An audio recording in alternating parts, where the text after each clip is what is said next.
EPFO PF ఖాతాదారులకు super news.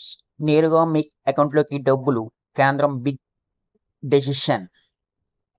మీ PF account inactive అయిందా? అందులోని డబ్బులు ఎలా తీసుకోవాలో అర్థం కావడం లేదా? అయితే మీకు సూపర్ న్యూస్.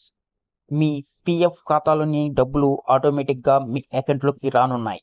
ఈ మేరకు కేంద్రం ఆటో సెటిల్మెంట్ చేయాలని నిర్ణయించింది. ఈ వీడియోని ఎక్కడ స్కిప్ చేయకుండా పూర్తి వరకు చూడండి, లేకపోతే మీకు పూర్తి సమాచారం అందదు. ఈపీఎఫ్ ఖాతాదారులకు కేంద్రం ప్రభుత్వం గుడ్ న్యూస్ తెలిపింది. పిఎఫ్ అకౌంట్లో 3 ఏళ్ల పాటు ఎలాంటి లావాదేవీలు చేయకపోతే అకౌంట్ను సిస్టమ్ ఆటోమేటిక్గా ఇన్యాక్టివ్ పరిగణిస్తుంది. 3 ఏళ్ల పాటు ఎలాంటి కాంట్రిబ్యూషన్ జమ కాకపోయినా లేదా ఎలాంటి క్లెయిమ్ రిక్వెస్ట్ పెట్టకపోయినా అకౌంట్ ఇన్యాక్టివ్ అవుతుంది.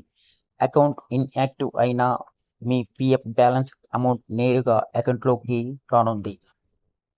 ఇన్యాక్టివ్ అయిన పిఎఫ్ అకౌంట్లోని నగదును నేరుగా ఖాతాదారుల బ్యాంక్ అకౌంట్లోకి జమ చేయాలని ఈపీఎఫ్ఓ నిర్ణయించింది. దీంతో ఎలాంటి క్లెయిమ్ చేయకపోయినా నేరుగా అకౌంట్లోకి వచ్చేస్తాయి. ఇందుకోసం ఆటో సెటిల్మెంట్ విధానాన్ని ఈపీఎఫ్ఓ అమలు చేస్తుంది.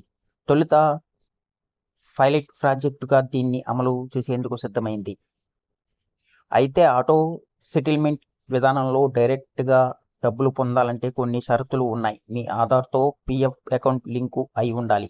ఇక కేవైసీ వివరాలు పూర్తి చేసి ఉండాలి. పిఎఫ్ ఖాతాలో బ్యాంక్ అకౌంట్ అనుసంధానించబడి ఉండాలి. మీరు ఈ పనులన్నీ చేసి ఉంటే మీరు క్లెయిమ్ చేయకపోయినా నిధులు జమ అవుతాయి. ఇన్యాక్టివ్ ఖాతాలో 1000 లోపు ఉన్న ఆన్ క్లెయిమ్ బ్యాలెన్స్ను ఆటోమేటిక్గా చందాదారుడు బ్యాంక్ ఖాతాకు బదిలీ చేస్తున్నారు. అయితే ఇప్పుడు పెద్ద మొత్తాలను కూడా దీన్ని విస్తరిస్తున్నారు.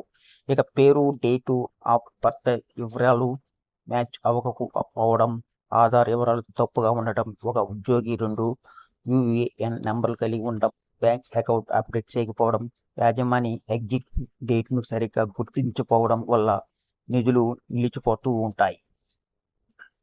మీ అకౌంట్ ఇన్యాక్టివ్గా ఉండకుండా ఉండాలంటే ఉద్యోగం మారేటప్పుడు పిఎఫ్ను బదిలీ చేసుకోండి.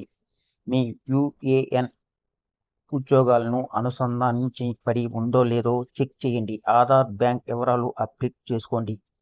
ఈ కేవైసీ స్థితి క్రమం తప్పకుండా చూసుకోండి. ఈ వీడియో కానీ మీకు నచ్చినట్లయితే ఒక లైక్, సబ్స్క్రైబ్ చేయడం మాత్రం మర్చిపోకండి.